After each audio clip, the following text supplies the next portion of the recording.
যদি আমি ওনার সাথে দেখা করতে পারি তাহলে আমি এই ভিডিওটা ছাড়বো, নয়তো ছাড়বো না। দেখা যাক।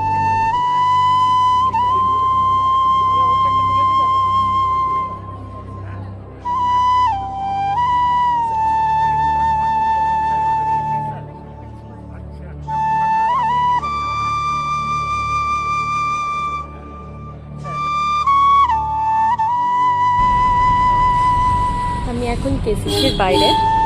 আজকে আসাটা আমার সার্থক হয়েছে, তার কারণ ছোটোবেলা থেকে নয়, যবে থেকে কবিতা সাহিত্যের প্রতি প্রেম এসেছে তবে থেকে, বা যবে থেকে আমিও লেখালেখি ছোটোখাটো করা শুরু করেছি, যে সমস্ত মানুষকে আদর্শ বলে মনে করেছি, আজকে যখন তার হাত মাথার ওপরে লাগছিল, মানে একটা আনন্দ তো ছিল, মানে আর কি মনে হচ্ছিল ঠিক বলে বোঝাতে পারবো না।